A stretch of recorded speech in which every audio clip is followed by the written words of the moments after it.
Whilst most people will probably assume that the ills of the world today can be pinned on tyrannical leaders and violence of men, both manifestations of the Shadow King and Warrior archetypes, I would say the biggest issue facing men today is the shadow side of the Magician and Lover archetypes, who can deny that year by year we are being herded further and further into a digital surveillance prison, dreamt of and built by tech oligarchs who wish to track and record our every move, who embrace transhumanism.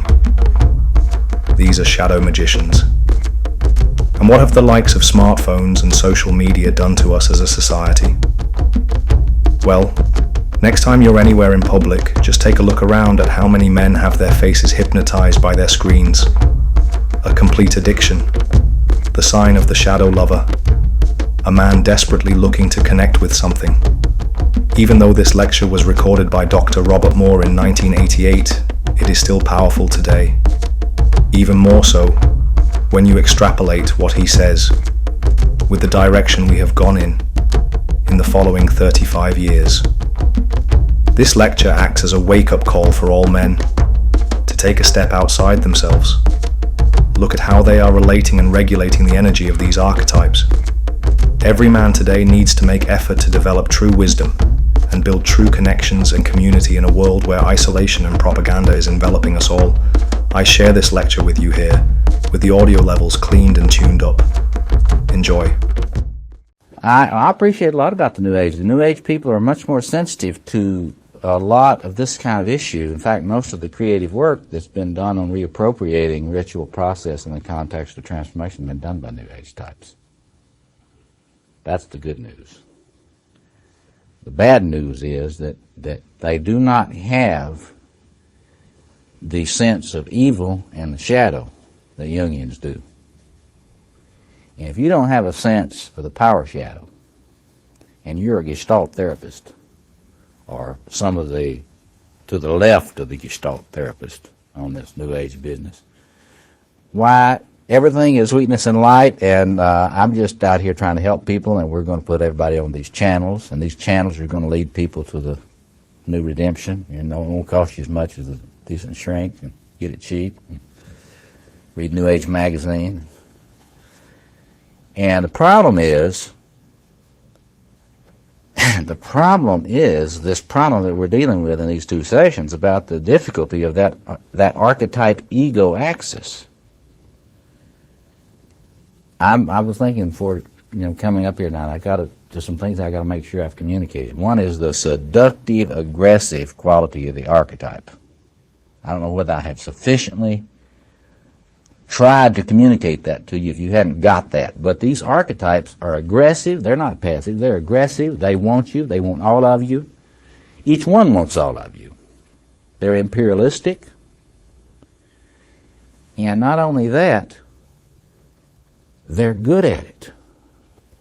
Because once you get in contact with numinous energies coming off of any of these, the seductive power of it is enormous.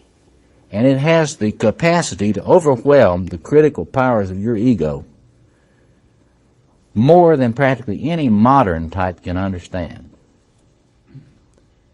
There is a contagion aspect. Now, Jung understood this. This stuff is contagious. The best metaphor I know to use now is radiation. This stuff, you touch it, it's on you. You get close to it, and if you had psychological Geiger counters, they would go wild. But you see, it's hard to communicate this stuff. But the point being that a lot of these New Age types cuddle up to this stuff like it's just, nothing. Well, the only problem is that you get the grandiose self gets enormously overstimulated. It possesses the ego, and once it possesses the ego, as we'll see, but with both this one and the Lover, number one, you're not likely to know when you're doing other people damage. You're so wonderful, and they're so lucky to be with you. And number two, when you do know you're doing them damage, you really don't give a damn.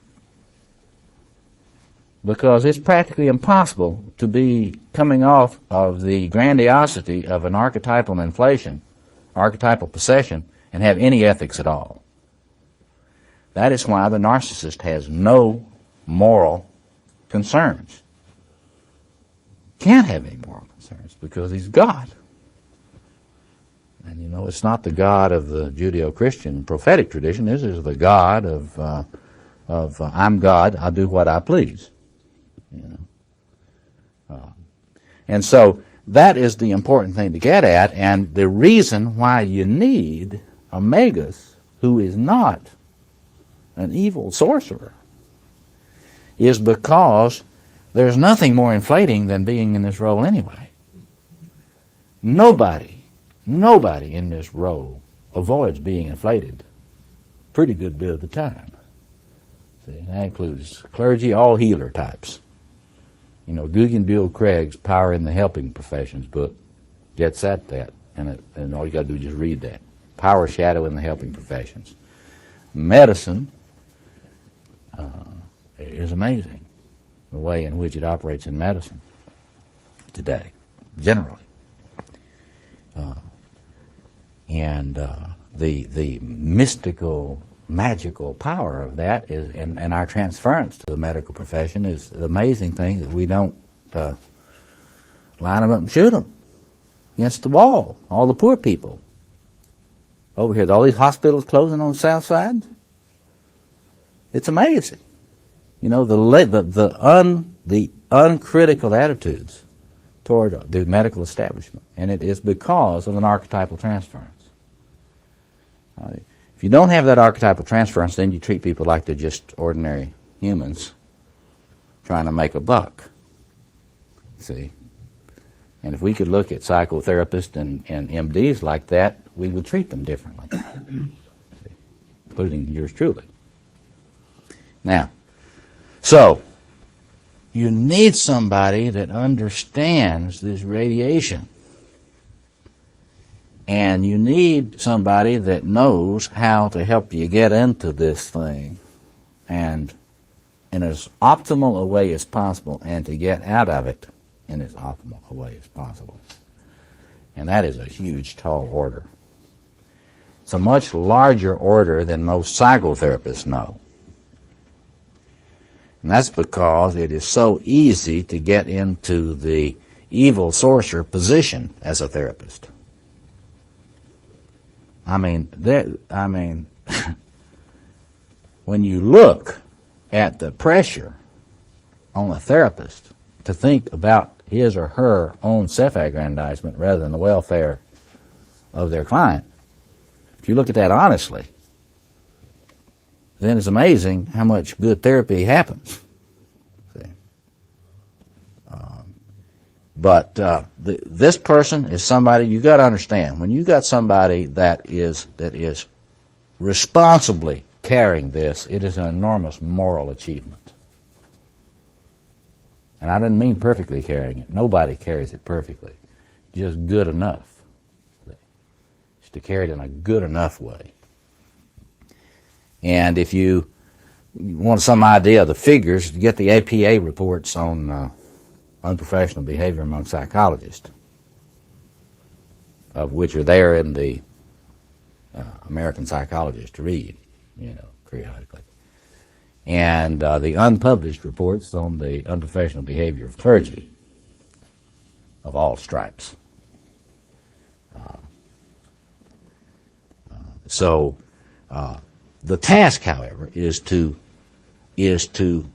accept the archetypal transference. Now, this is coming out of the unconscious Magus in the psyche of the individual.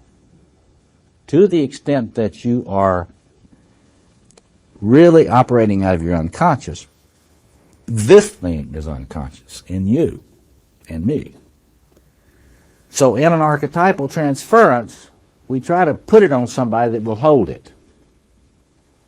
Now that transference itself, the placing of this projection onto a healer, whoever they are, that creates this transitional space. Even the Freudians admit it now. Some of the best work on this right now is being done by Freudians, particularly those influenced by D.W. Winnicott.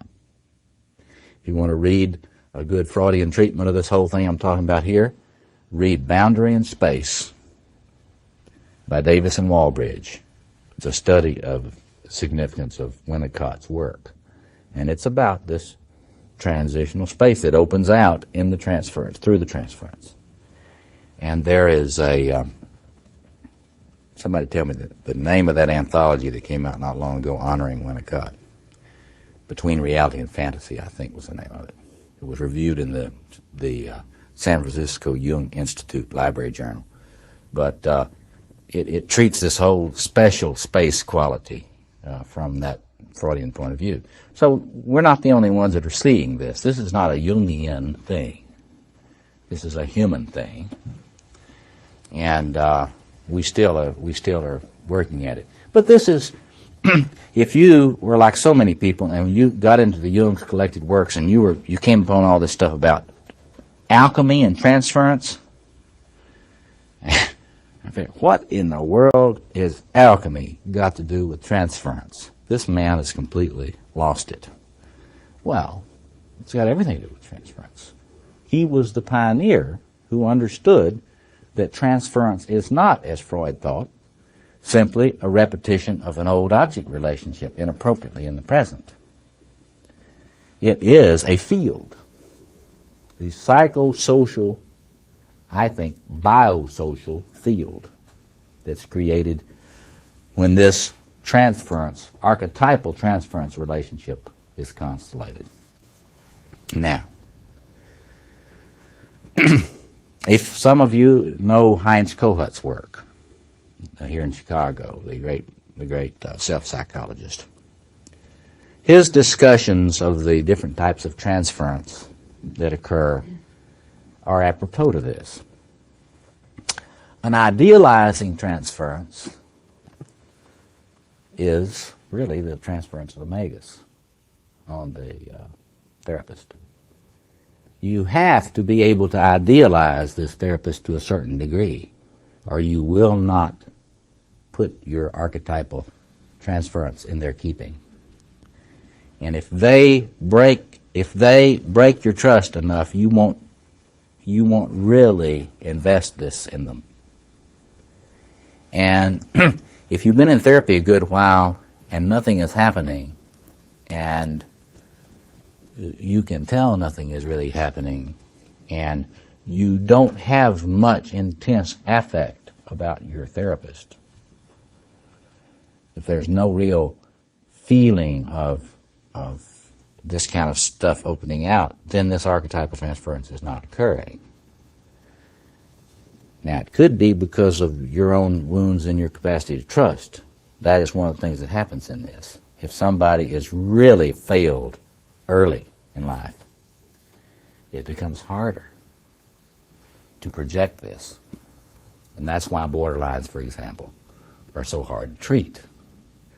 Because a borderline has a terrible time putting this archetypal transference on a therapist and keeping it there. The therapist is often not good enough to hold it. So the critical issue is, can the person who is playing this social role, number one, do they know what's going on here? That when someone is idealizing them, that may be exactly the right thing that needs to happen. And, it's funny, among a lot of clergy today, if the laity idealizes the clergyman, a lot of the theological education has taught this clergyman that they shouldn't accept this idealization. I'm just like you. We're all in this together. I'm just as crazy as you are. Well, of course, all that's true. But that's not what the person needs to hear, probably, right at that minute. So the clergy have been taught to do this psycho-spiritual striptease. I don't have anything to offer you. Honest to God, And that's supposed to be virtuous. but in fact is completely wrong-headed in terms of anything significant interpersonally happening in terms of transformative process. And that's why so many of them go to secular therapists all the time. It's one of the reasons for that. But anyway, so you can refuse the transference for whatever reason. Gillette says one of the reasons that people refuse this, therapists refuse this, is because their own grandiosity is still so primitive that when the analysand idealizes them, it stimulates the grandiosity and it presses the therapist toward a manic place that they can't really handle. And so the therapist, because of their own instability, rejects the archetypal transference, and of course will make some rationalization about why they're doing it. When in fact, it's simply because they have got so much untransformed grandiosity themselves that they can't handle it being stimulated. So we know, in other words, we know a lot now, a lot more than I have time to talk about the way this transference operates. Now, I take a position that's different from a lot of Jungians about this stuff. See, I believe you can make a distinction between personal and archetypal transference. This is not a personal transference.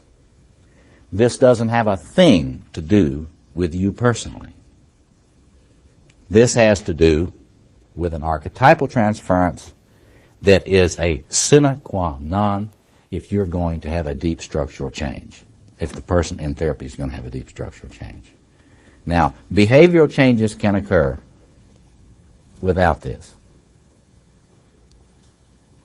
You know, all therapy has some kind of teaching involved in it.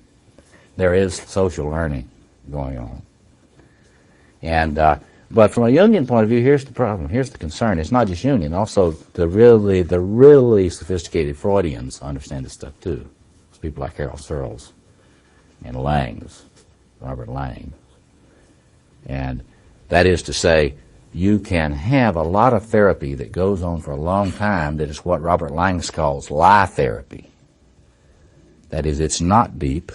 It is not structural change. It looks serious, but it isn't. And that occurs when this archetypal transference is not in place and fairly consolidated. Now,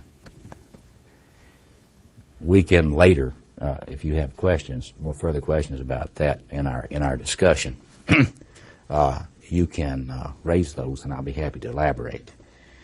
But that is the social process and social purpose of this type of thing. That is, this thing, as all therapy, is in a human biopsychocultural ritual process. It is not isolated. And that is the way you must understand this archetype if you understand it appropriately. It's inevitably social. Now, well, let's just look at the individual psyche now. What happens to an individual who is out of touch with this thing consciously? It's not in touch with it consciously. Well, what happens to a lot of people is they just don't have much self-awareness at all, or self-consciousness in the positive sense of that at all. They live their lives, do their jobs, have their families, and they don't think much about what it's all about or what the meaning of it is until something catastrophic comes crashing in to raise the question of what's this all about. But there are many. It's amazing how many people.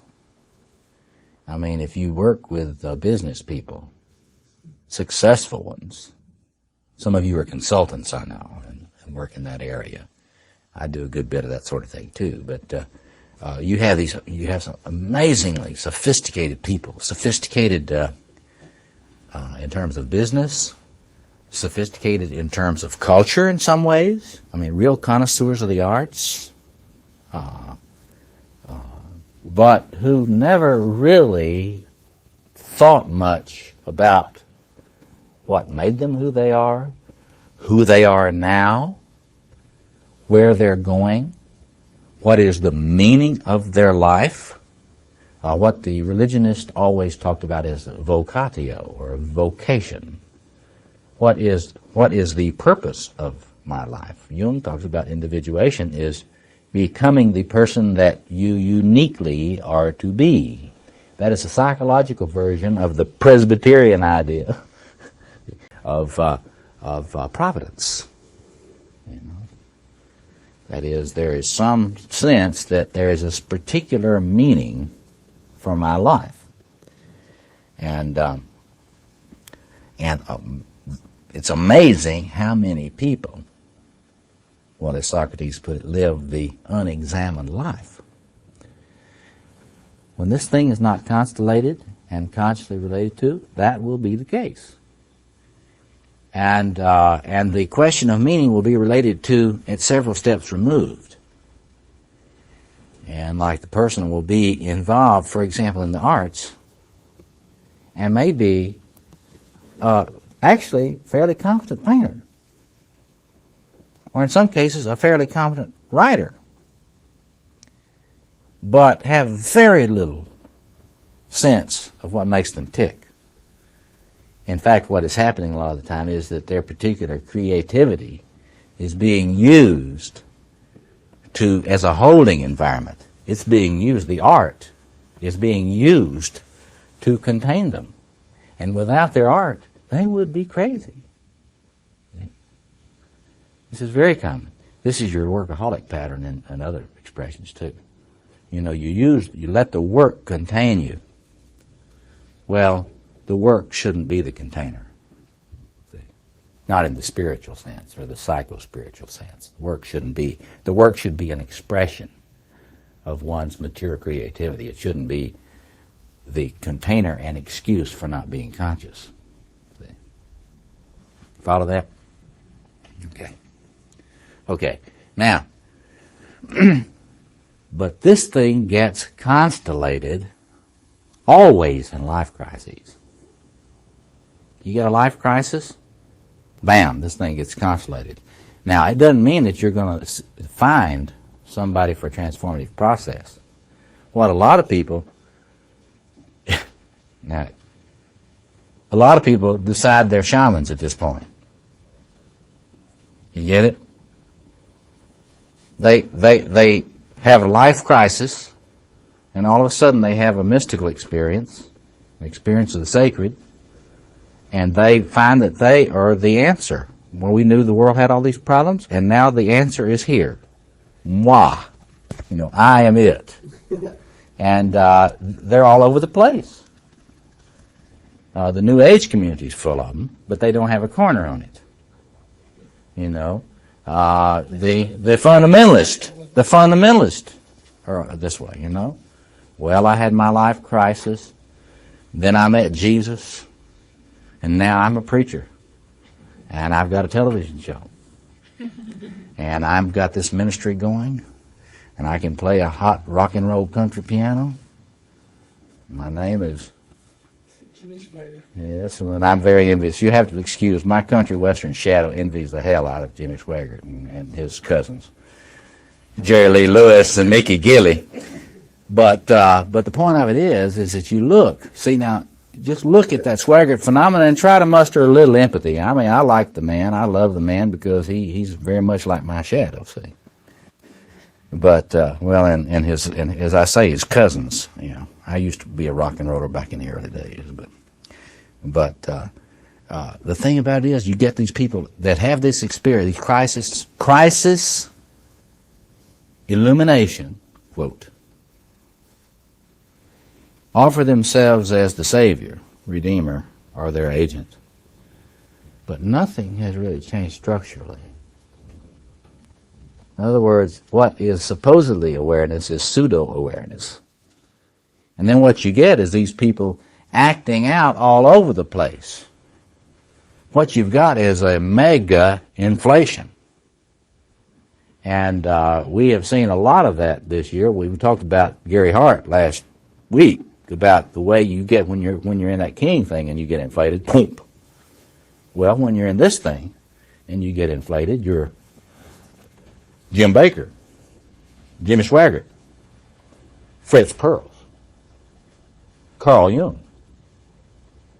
See, we don't know about Freud because his disciples had enough sense to hide all the papers and put them under lock and key until pretty soon. We're supposed to get into the archives before long when we'll know what really happened between Freud and his sister-in-law. But, and some of his other disciples. But this inflation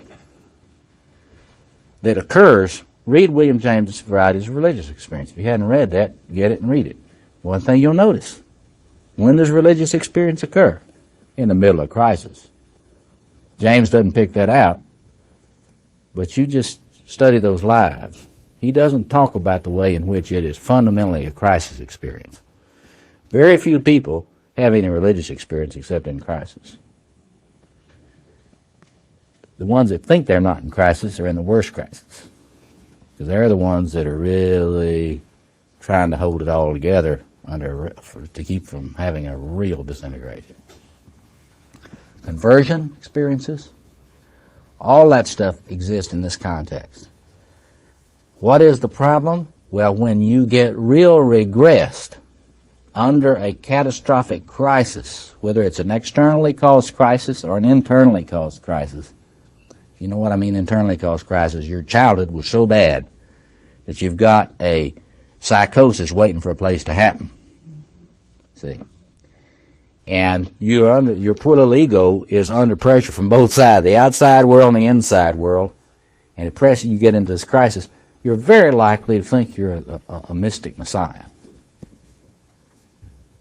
And you're very likely to think that you don't need to go to school and get any kind of training.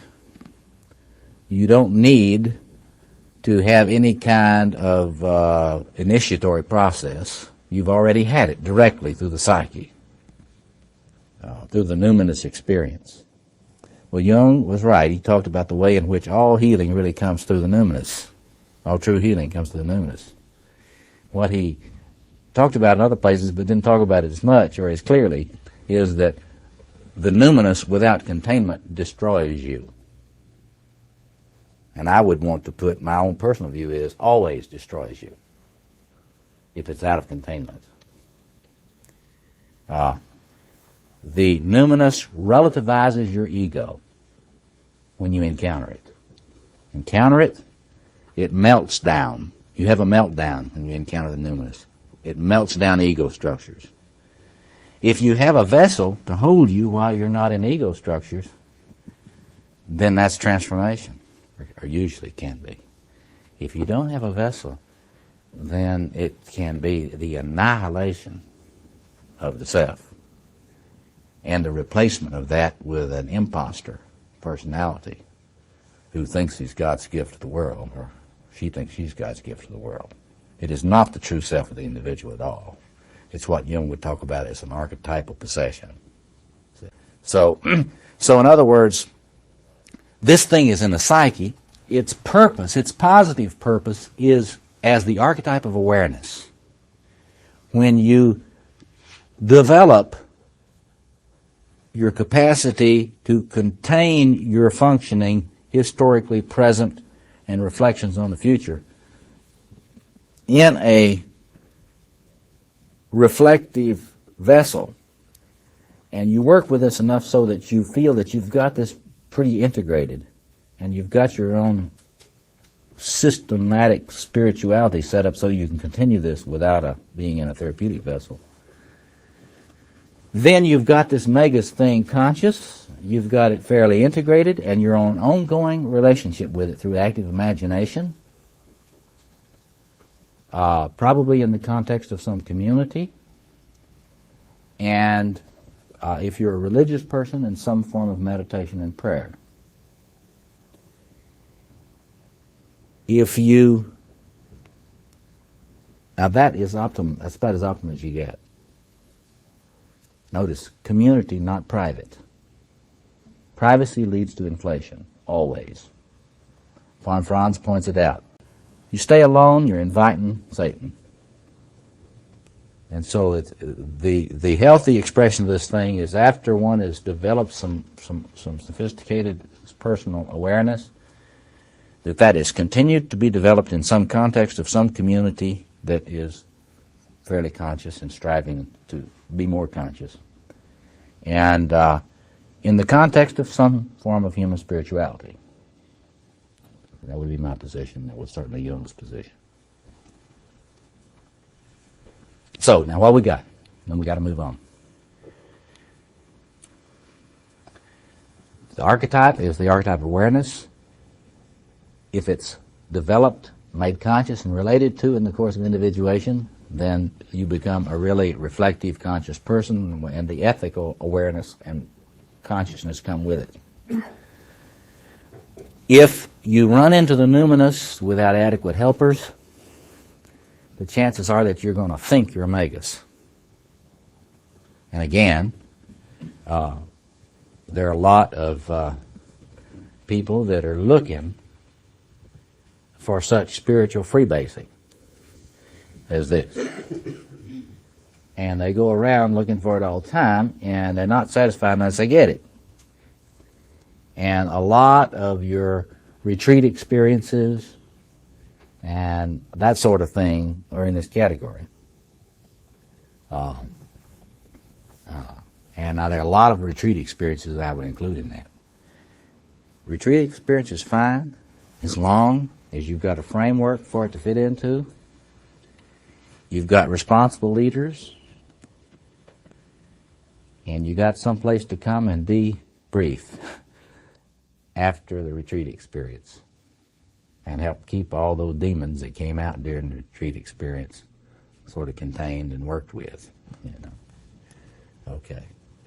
And in terms of the process of healing, the healing process, either in therapy or in spiritual direction, that whole business of sacred space is key. Cannot be ignored.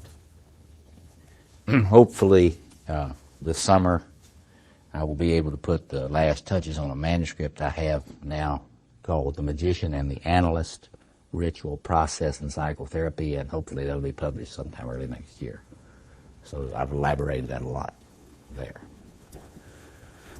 Now, let's save our questions about this, and let me talk a little bit for about 15 minutes about the lover, and then let's take a break, and then we'll come back and you can engage me and we'll discuss this sort of thing.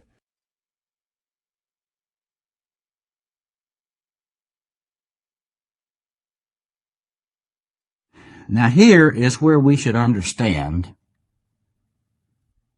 the meaning of seduction.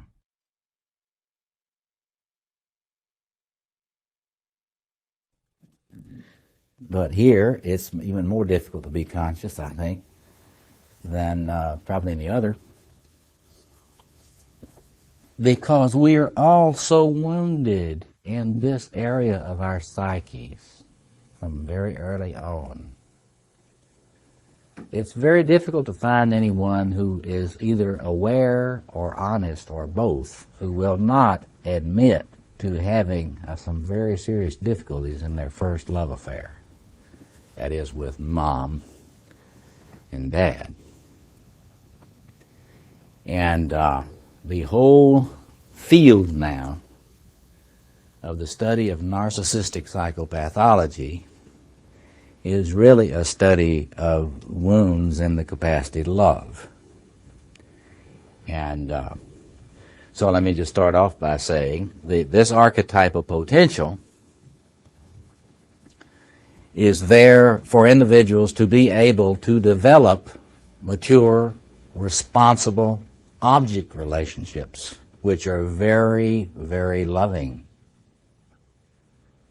capable of differentiation, capable of having an object that is not me, and capable of allowing that object to be a free, independent center of initiative. And yet, even though, damn you, you are free and can choose to leave me anytime you please, I still think you're so delightful that I want to do what I can to be in relationship with you. Now that, I hope you were listening carefully to what I'm saying, because it's very difficult to find people that can do this. Just look around in our culture, in the world, and you and me. Because of our needs are so enormous. For the magic lover that we had in relatively good enough form between 1 and 4, that we have enormous difficulties in being an actually human lover in the present. Because we bring that enormous archetypal need for the magic lover to our present relationships. And we put enormous demands on our relationships to be things that a human can never be. Period. Can never be. Should never be. See? When you study the object relations literature, what you find is that most of the literature is a study of using people as need gratifiers. That what we major in is using other people and exploiting them as need gratifiers. And it takes tremendous human development to get to where you can only use your partner some of the time. That's the goal. The goal as a human being is to get to where you regress into your neediness much less of the time. And that you try, when you are really regressed into your neediness, that you try to find somebody else who is a Magus to put that neediness on, and not your partner. You follow? What is so damaging to human relationships is expecting them to be this magician container that is not ever to be. See, the mother transference, for example, that we get in so many of our relationships, men put the mother transference on the wife, but the wife also puts the mother transference on the husband. See? And this mother transference is a quest, archetypally speaking, often for the Magus.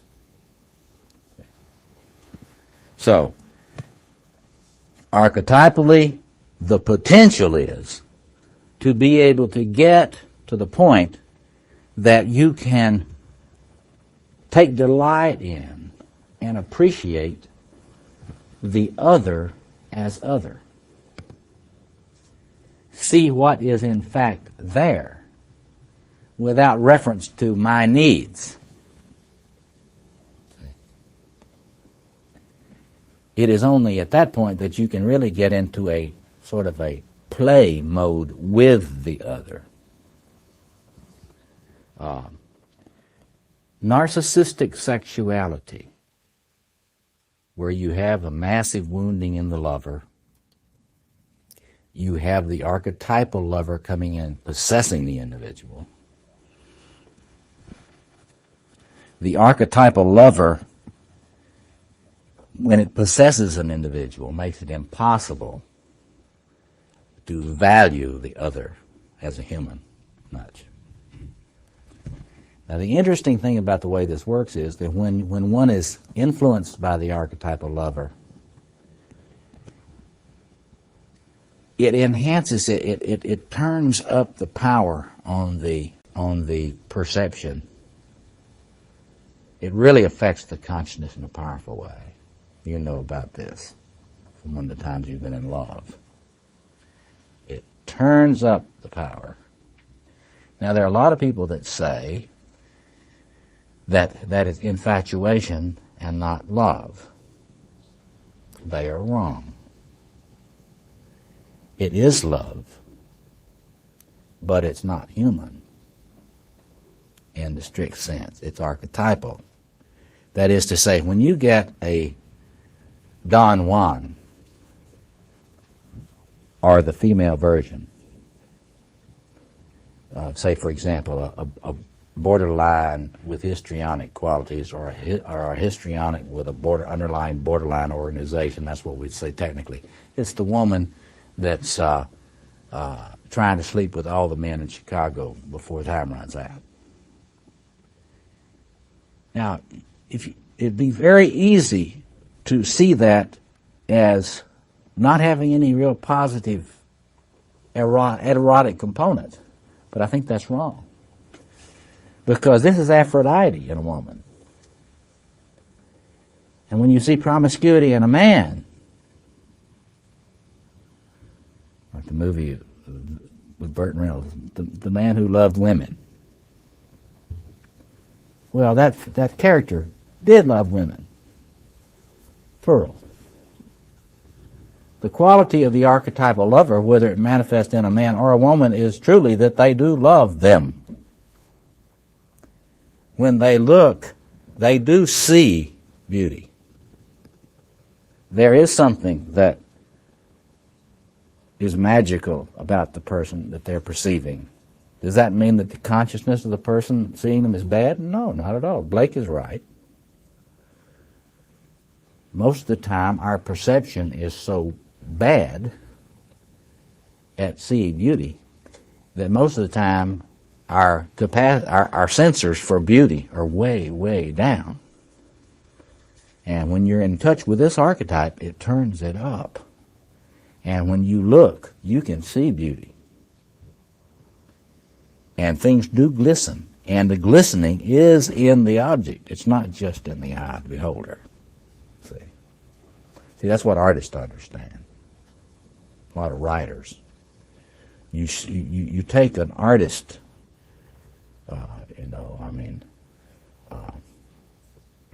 a great painter or a great writer, and you look through their eyes at the world. And the world they're seeing is a hierophany. It's a revelatory landscape. And see, the thing is that it really is probably that beautiful. It's just that most of the time we are wounded in that sector of our capacity to perceive. It's one of the qualities of being narcissistically wounded. You get bored easily. It's a litmus test. Show me somebody that gets bored easily. I'll show you somebody that's got severe narcissistic pathology. They may function great, but if you get bored easily, something wrong with perception. Lots of reasons to be tired in this world, but not very many to be bored. One is bored. It's very difficult for that individual to have an appreciative consciousness. And there's where the key of this. The virtue. What is the virtue of this archetype? The virtue is an appreciative consciousness. The capacity to take delight in. Think about those words.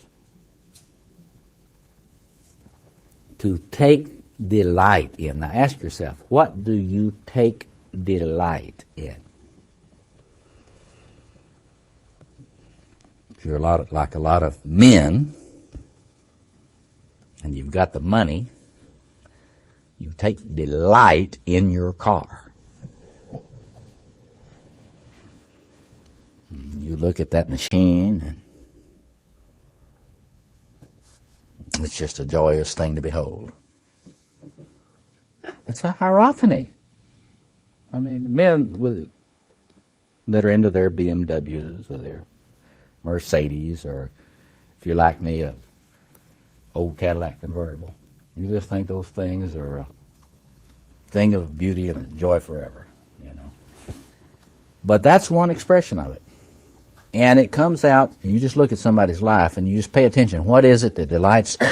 It really delights them. That's where this archetype's manifesting. What do Jungians call that for a man?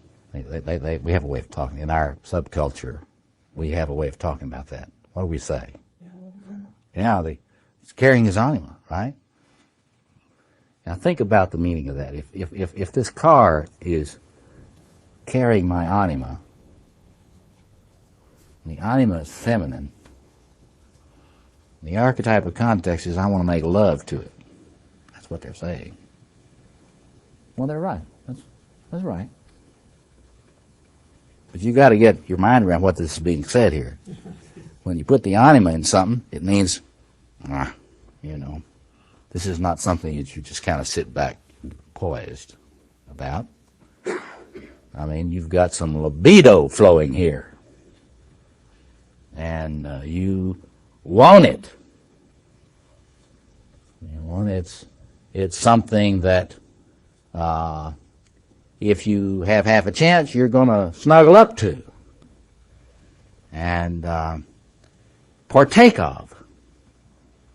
And this is a thing that is hot with humans. And again, the more wounded you are as a child, the less comfortable you will be with this archetypal potential for delight. And as an adult, you will be more bored, more chronically depressed, not manicky. Now, if you're manicky, you're more in touch with this. See, manic types are more into their disordered love.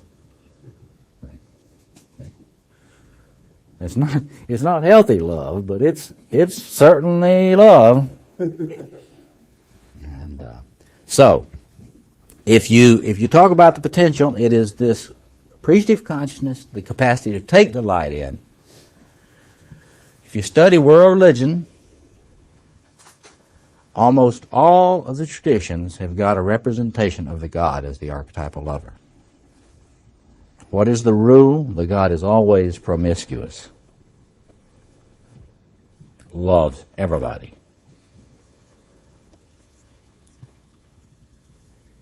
Shiva,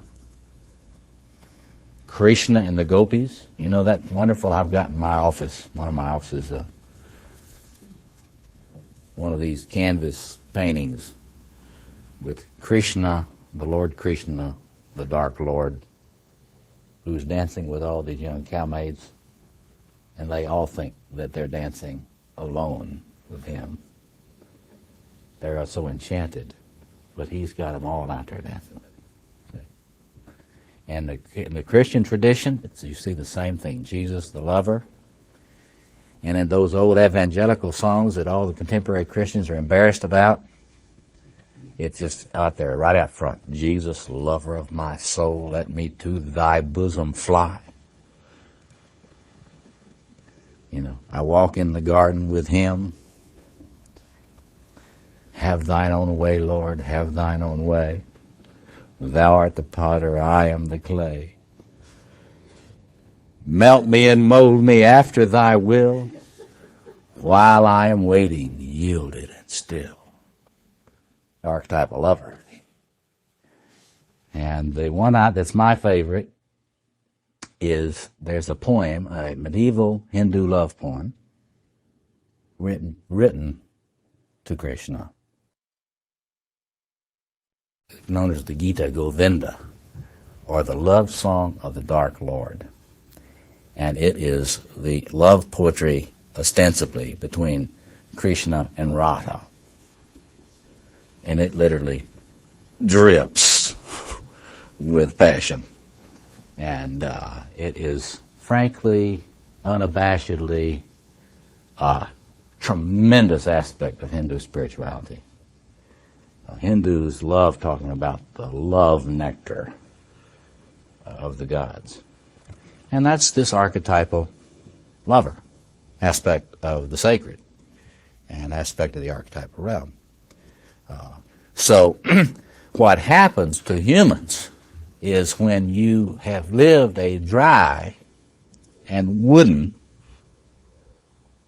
boring, depressed existence, you are just unconsciously uttering prayers for the divine lover to come down and possess you. Come on down, Eros.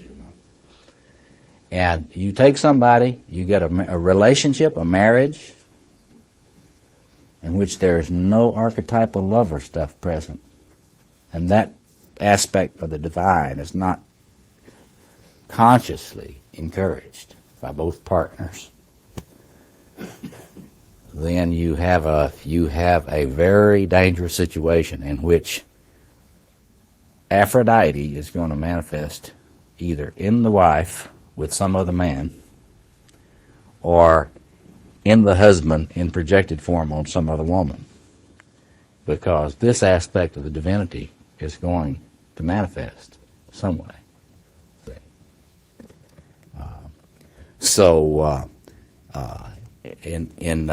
In human life, yeah. Do fathers, can they do that to their daughters if it's not happening when their fathers are raised? Well, that's what happens in child abuse. In child abuse, the spouses have this locked out in their relationship, usually because of narcissistic wounds. Usually, although you'll hear all these people say, well, the research shows that people that abuse children are not mentally ill. They simply don't have any understanding of this kind of narcissistic pathology at all.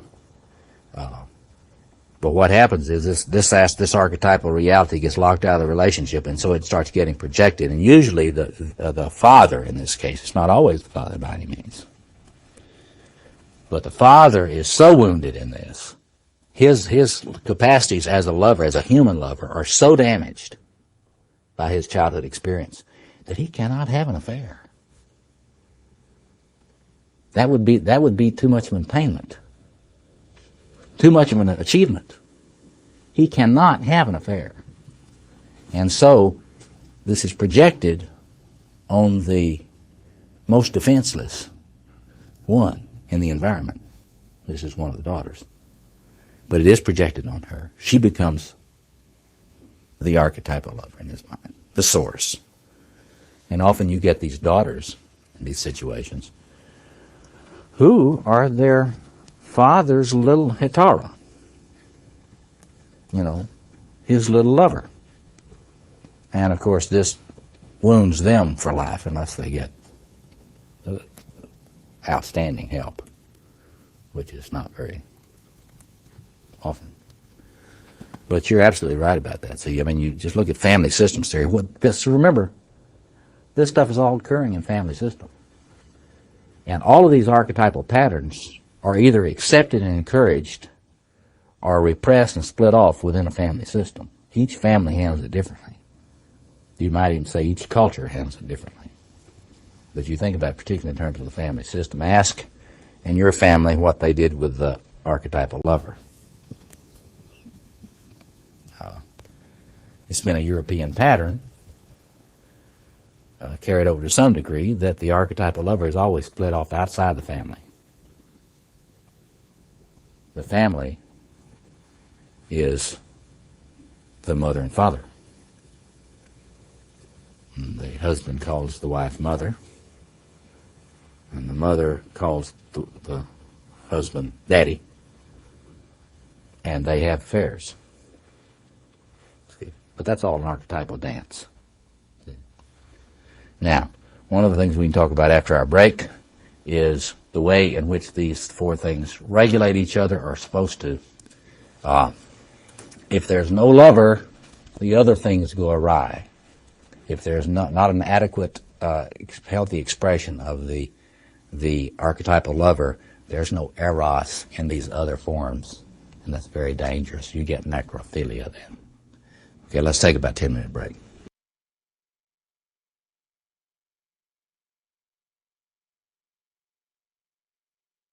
About the relationship of these things and when they go awry. Let me just go over that briefly and lift up how I see that reflected. Clearly, in this little story of Camelot, the King Arthur doesn't feel very much like a king. He's not really very much in touch with the archetype. He's very intimidated by the role. And he's constantly looking for everybody else to tell him how to do it. Lancelot is pictured as somebody coming in as all warrior, pure, not a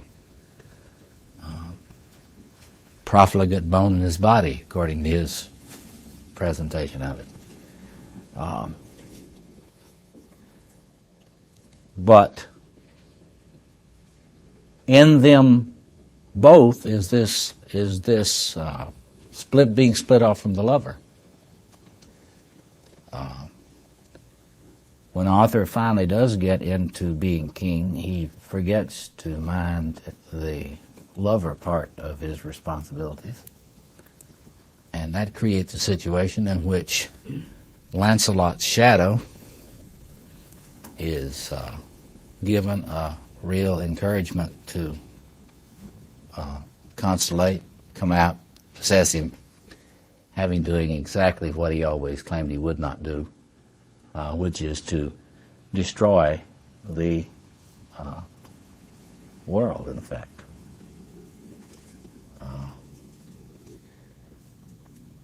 Now that the absence of the insights of Merlin from both personalities should strike you in the context of our discussion. If Arthur had had enough Merlin, he would have had enough insight into men and women to know that he couldn't get away with neglecting his role as a lover. If Lancelot had had enough Merlin, he would have understood that he wasn't that out of touch with the possibility to be an adulterer. So in that story, you have a very subtle, insightful rehearsal of these dynamics. If you just look, get past the sort of trite comedy of it, and look at the archetypal relationships. The king gives a person a sense for realm and power and responsibility, being the orderer. Without the lover present, though, there won't be a capacity to really take delight in the realm. And if you can't take delight in your children or your subjects, so to speak, if you can't see how beautiful they are in and of themselves, then you won't want to build a world for them. You will not want to create a cosmos for them. This is what happens with your shadow king. Your shadow king hasn't got enough love. He doesn't really care that much about the subjects in the realm. He really cares very little even about himself, but he cares more about himself than he does about anybody else. And so you can see how when that archetypal lover aspect is not present in the king, he will be a shadow king. Look at the Magus. Magus gives you great power of seeing. You look in and you understand and you know. But if that archetypal lover is not constellated in a mature, healthy way, you will be in that thing like you are in the king in the similar thing. You will not truly love those for whom you're trying to create transformation. What does that mean? Well, what it means is you're not really seriously interested in their transformation. What it means is you're interested in their adulation and their money. And the fact of the matter is, if you study a lot of the literature on countertransference and transference, more and more, like I just got this new book on Kohut's legacy, there's this wonderful article in there by this person that's saying a lot of the diagnosis of patients of analysans as really being borderline is because of the lack of the empathic capacities of the therapist. A lot of the tendency to re-diagnose difficult patients, quote, difficult patients, unquote, is really grounded in the lack of empathic, that's what the Cohutians want to say. They don't want to say love. That would embarrass them. That would not be professional. That's what they're talking about is love. What they're talking about is the capacity for the therapist to love the analysan appropriately. Now, they will never admit to that, but that's what it's talking about. If the lover is not constellated in the Magus will be a shadow Magus. Because without the eros, the capacity to appreciate the beauty and the wonder, the miraculousness of this being out here that is not me, without that, there is no reverence. And without reverence, and I don't even mean respect, I mean reverence. Without reverence, there's no healing. There's no healing. Yes. Get defined a little bit what the borderline personality is. I have a vague sense of that. I don't know the specifics. Well, it's hard to define. A lot better people than I am have not done a good job defining it. But what it means is somebody who's been so wounded developmentally that they are enormously unstable.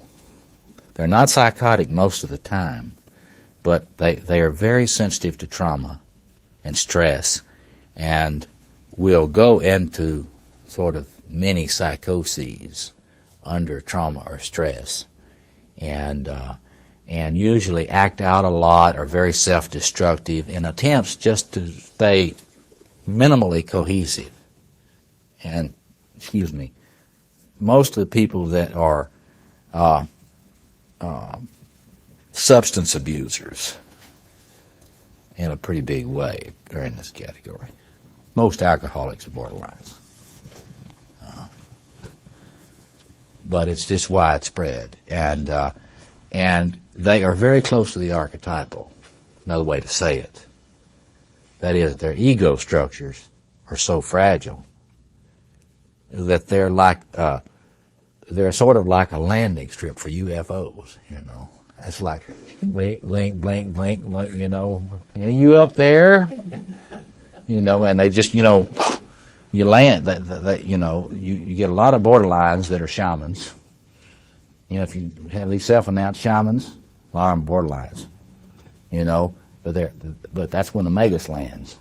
If the Magus land, they're probably a shaman. If the king lands, they think they are, they're going to run for president, like some of these right-wing dudes that I can't think of his name right now. Yeah. Well, LaRouche. If the lover lands, then you've got all this promiscuous acting out, you know. Well, so and so on and so forth. Well, yeah. But I think it'd be more like Lieutenant Calley. I mean, that would be more clear. Lieutenant Calley, the My Lai lieutenant. So that when this warrior or when this archetype, see, that's when you don't have a strong ego, you're just a landing strip for the archetypal. But that you mean possession? Yes, I mean archetypal possession. And it's much more common than people think about. See, to understand, you look at most, if you're Jungian, and you're not, I mean, if you're a classical Jungian, and you understand this business, then most of severe psychopathology is clearly possession phenomena. And a lot of not very severe psychopathology is possession phenomena. But you have to get a sense for the way this would look. Your narcissistic personality disorder is clearly a possession phenomenon, of the king.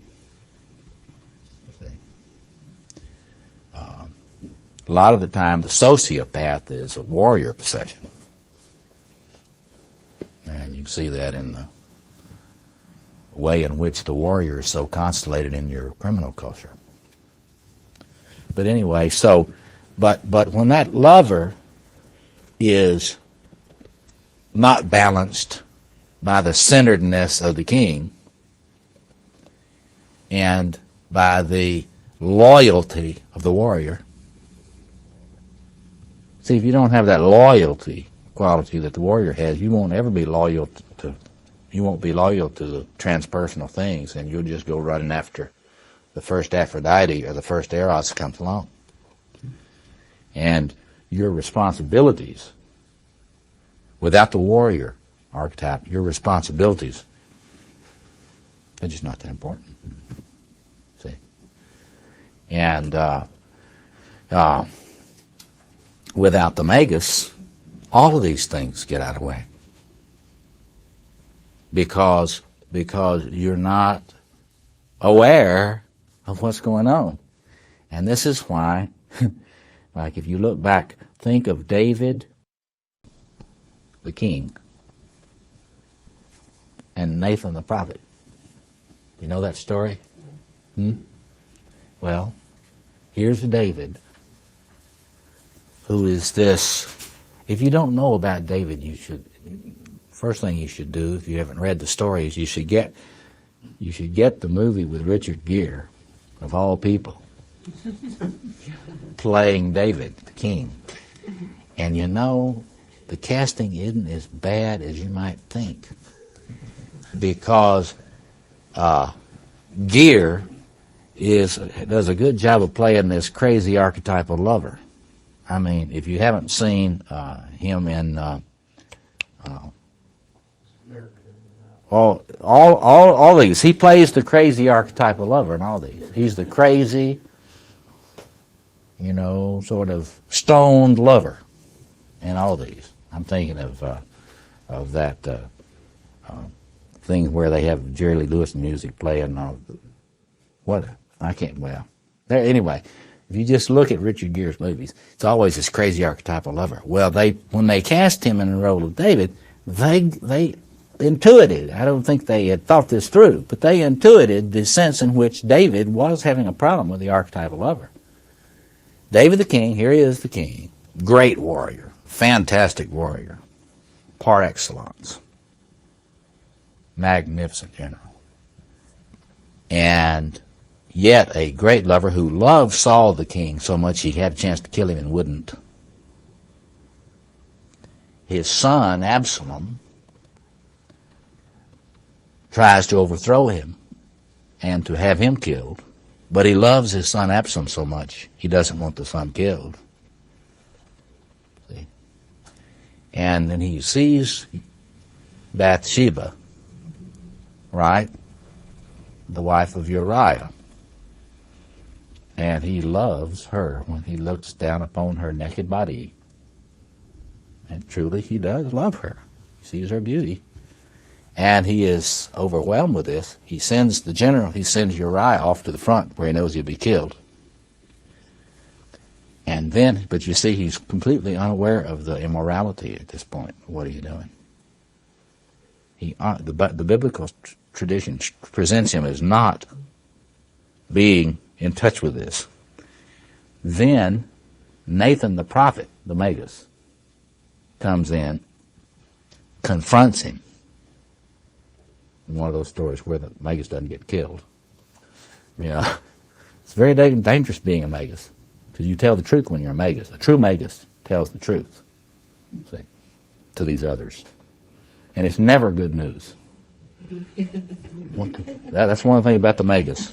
When your Magus is constellated, it never tells you what you want to hear. It always tells you, oh no, think again. What are you doing? But anyway, so Nathan tells David what he's done. He uses a teaching story. It's like in Zen or something. He uses a teaching story to get David to indict himself. And then it's presented, and the whole thing goes on from there. But it is a magnificent story of a magnificent man. And I always like to say to people, David is as good as we get. This is as good as we get, this image of him. In the biblical story, humans don't get much better than David. And you took at him, boy, you talk about shadow and warts and misbehaviors. They're clear. But all the Psalms, are allegedly his prayers. And they are good for those that have no objection to them. They're good things to read to help you with your ego self-access, because they're real honest. But anyway, you see that in that. You see the tendency to be disordered in one or the other of these. And the task is for them to be mutually regulating. And when any of them are not adequately present, in David's case it was the Magus. He was split off from the insight into what was going on. He was able conveniently not to notice what he was doing and what it really meant. Well, it turns out that he pays very dearly. He marries the woman, but their firstborn dies, and that is presented in the story as his punishment. Like in so many of those things, you wonder who's paying the price here. But yeah. But the point is the teaching story is that when you encounter the Magus and you've been inflated, there will have to be a sacrifice. There will have to be some humiliation. And see, in the initiatory process, we always talk about humiliation always being a part of initiation. Well, humiliation is always a part of individuation. But what is it that's humiliated? Only the grandiosity.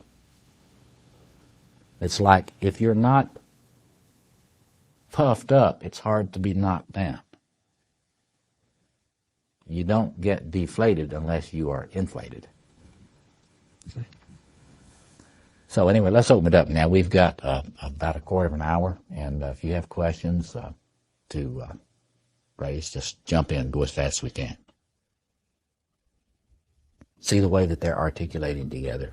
Well, Mentor would be a combination of yes, all of the them. Magus, the King, the Lover. Right. You have to be, because if you had no lover, you would really not have value in yourself. See, it's only when you're possessed by the archetypal lover that you see the value in everyone and therefore value no one. See, no loyalty.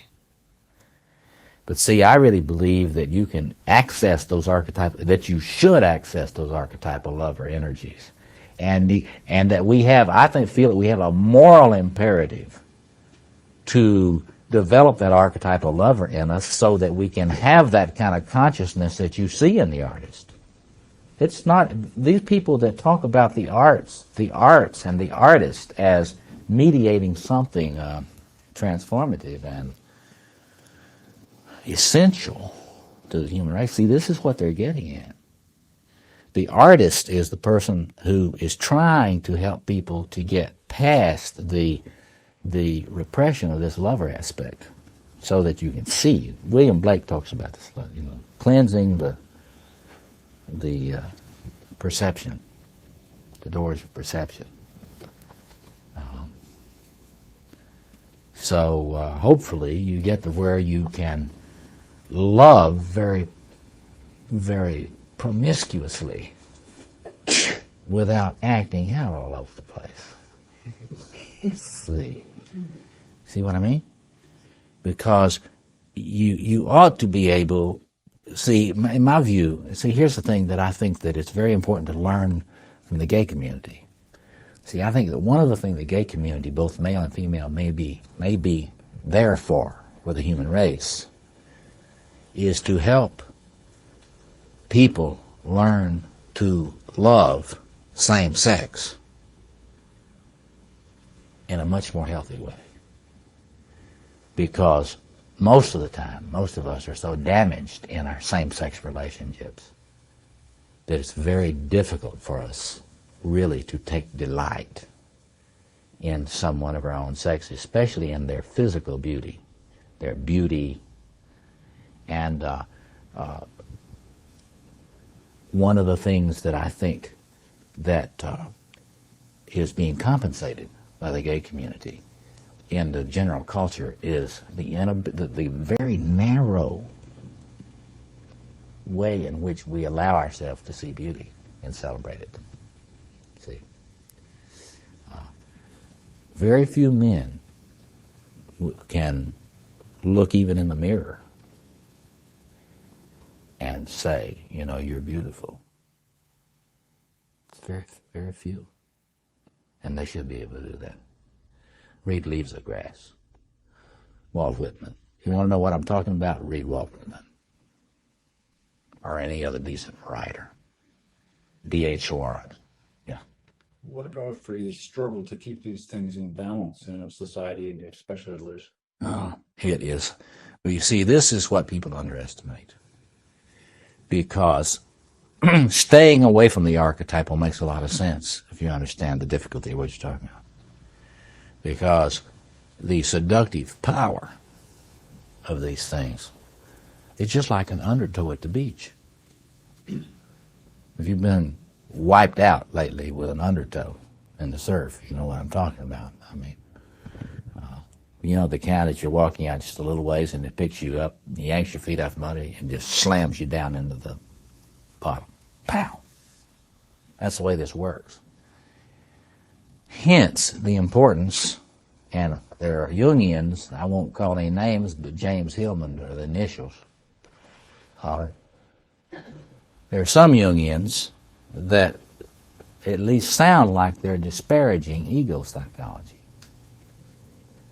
Sort of saying it's not important, the ego, really too much stuff said about the ego. Well, the ego is enormously important in terms of developing its capacity to resist the seductions and the possession of these archetypal patterns. You see, these archetypal patterns are real, and they're not, to talk about them as patterns is even misleading. They are entities with their own shape and their own agendas and their own magnetic fields. And when you get into one,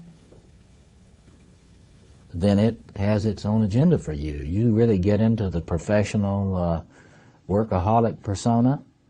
Your ego isn't doing all that. Once you start getting into that workaholic thing, that archetypal warrior is coming out, getting you more committed in every way, and wanting more and more and more of you. That's why there's never enough time. That's why the stuff that one takes home in the briefcase gets getting fatter and fatter and fatter. So the important thing is to realize how seductive these things are. They have their agency. They're a source of initiative. And that one has to stand up against that. And standing up against it is not easy. And so it requires discipline. That's the bad news.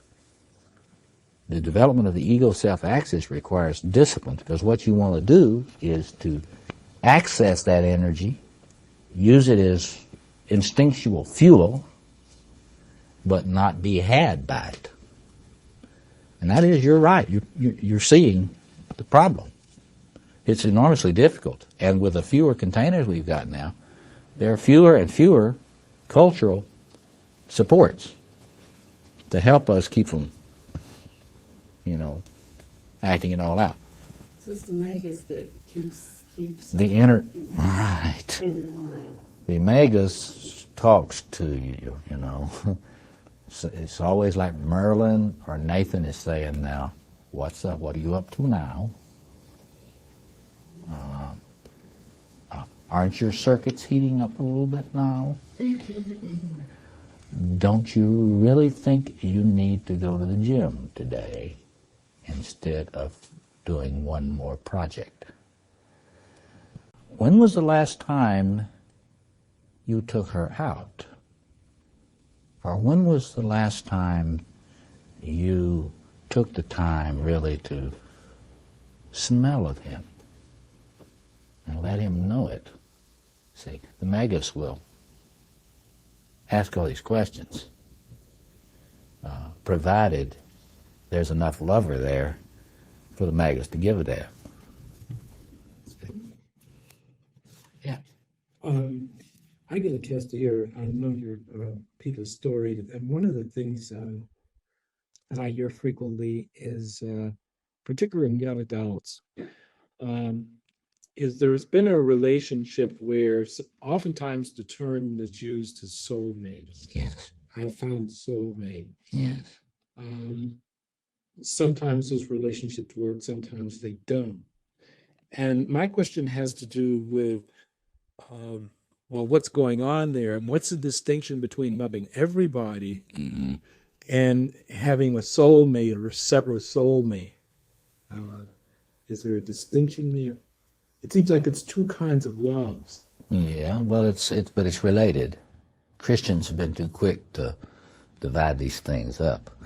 They are related. There are distinctions. The important thing I would say there is the soulmate has got to be a human. And that's where Jungian stuff comes in, talks about this anima projection or animus projection. See, the anima or animus is really archetypal projection. In other words, when you're projecting your anima or your animus onto another, a lover, that is an archetypal projection that's going to be disappointed. And it is not appropriate for it to be left on that outer person. Because when it is, it will guarantee the destruction of the relationship, or it will guarantee a very, very dependent kind of sort of regressive relatedness. When you're projecting that inner contrasexual archetypal figure on the other, you will be dependent in a destructive way, as long as that is consuming the relationship. That is the archetypal lover projection. Now, if by soulmate they mean a partner, a human partner, who you take delight in and who you share many things with, and who can play the role, say for the man, of the Hitara, the companion, that woman has a lot of Aphrodite in her, but she is not Aphrodite.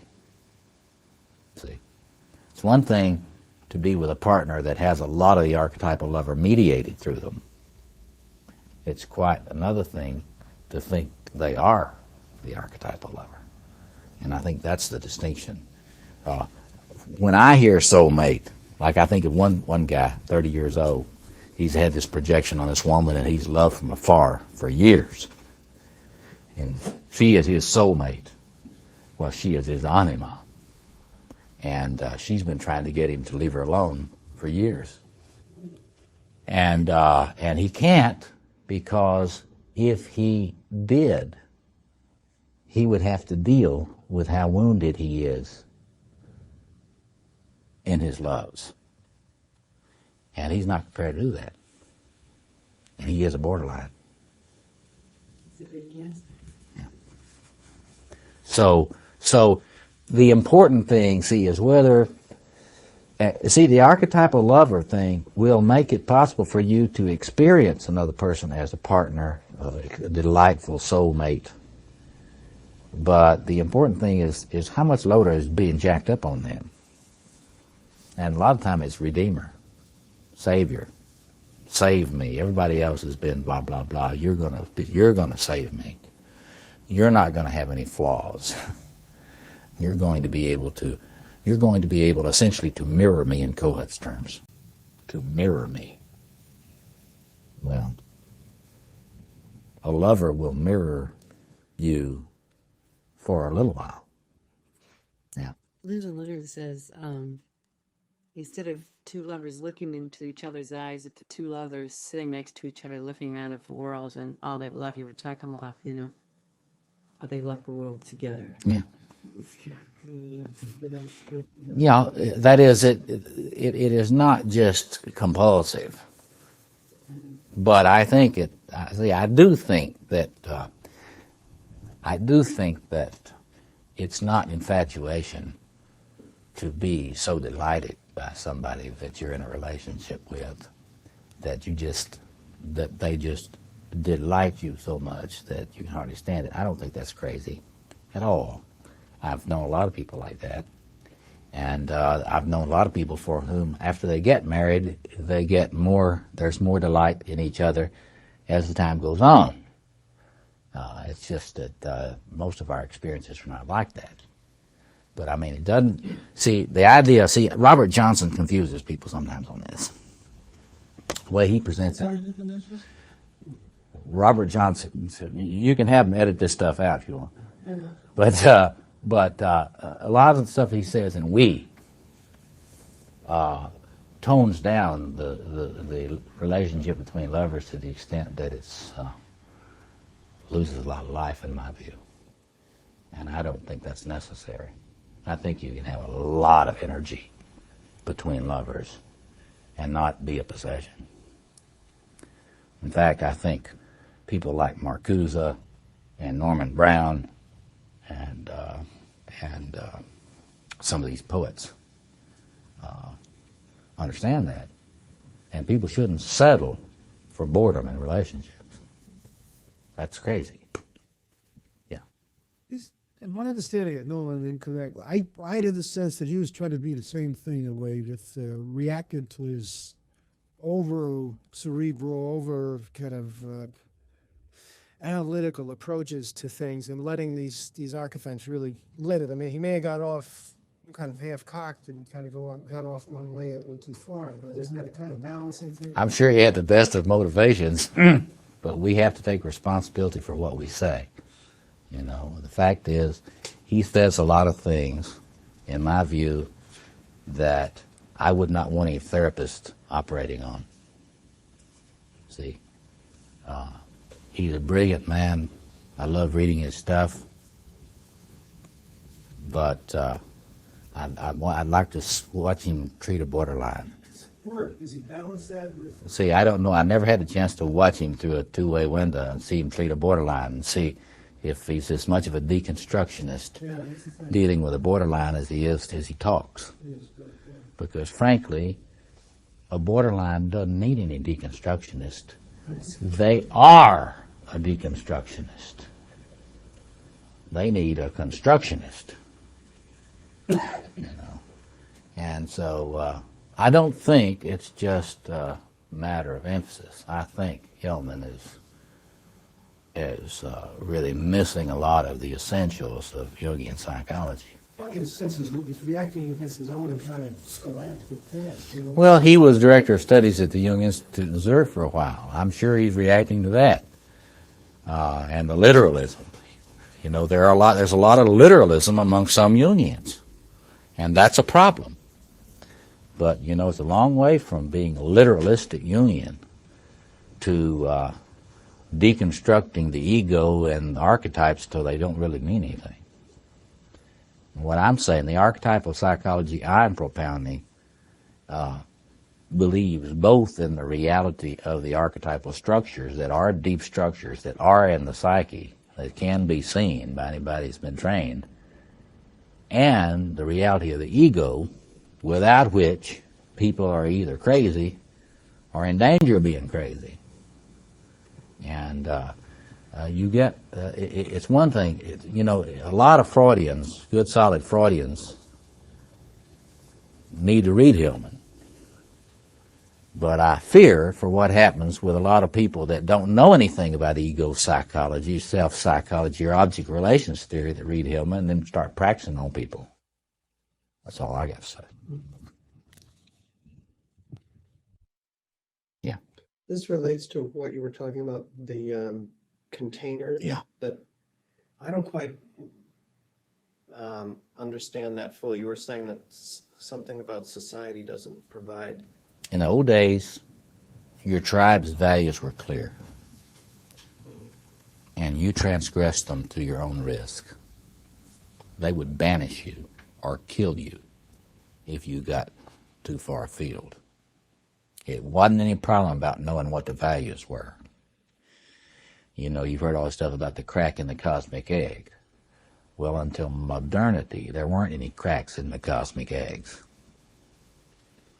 People didn't have a crisis of meaning. The only crisis of meaning you had was when your cosmic egg didn't agree with the one that had the political power. Like if you were one of the heretics in the medieval period, you didn't have them. You knew what was right. You had your values clear. They just differed with the Pope, and the Pope had the troops. And but in modernity, things have just, the containers in which that carry the human soul have just been dissolving all over the place. And the best thing to do, if you haven't studied this in history or cultural history, is to read Peter Berger, the great sociologist, and read his book, The Homeless Mind. And it lays this out. But the fact is, religions for educated people tend not to hold it anymore. Now, the reason around the world that fundamentalisms are resurgent in every tradition is because of the need for containment. And we should not laugh at people so much about this. They understand something. The Ayatollah, one of the reasons that the Ayatollah is doing what he is doing is not as bad a reason as we might think without thinking about it. He has looked at what is happening to the young people in his culture who have gotten into Western culture, into drugs, sex, and rock and roll in a totally out of control way. And he's decided, hey, this stuff is destructive for my people. And he and the other Shiites, that's what they're about. They are against nihilism and antinomianism. And, you know, if you start looking at what's happening to the young people of this country, you have to ask the question, okay, you don't want the Ayatollah, and you don't want Jerry Falwell, and you don't want blah, blah, blah, blah, blah. Where are the containers to help these young people not destroy themselves before they're 21? Yes, yes. The whole issue is, you see, where are the cultural vessels? Well, I'll tell you some names of some cultural vessels in our society for young people. Madonna. That's a cultural vessel for a lot of young people. You got to be clear about it. Prince is a cultural vessel for a lot of people. Well, that's a Magus. Prince is a Magus. If you haven't been to any of Prince's movies, he's a Magus. Yeah. Somebody else had their hand up. We're out of time. I'll stick around a few minutes and talk with you individually. I've really enjoyed this. You've been great. It's been a pleasure to be with you. Discover your true masculine power through the king, warrior, magician, and lover archetypes, energies that have defined strong men for millennia. In just 5 minutes, this free test reveals which of your masculine energies are in balance and which need work. The result? Clear direction for your personal development and masculine empowerment. Thousands of men have gained insights to reshape their lives. Why not you? Take the Masculine Energy Indicator test now at masculinetest.com.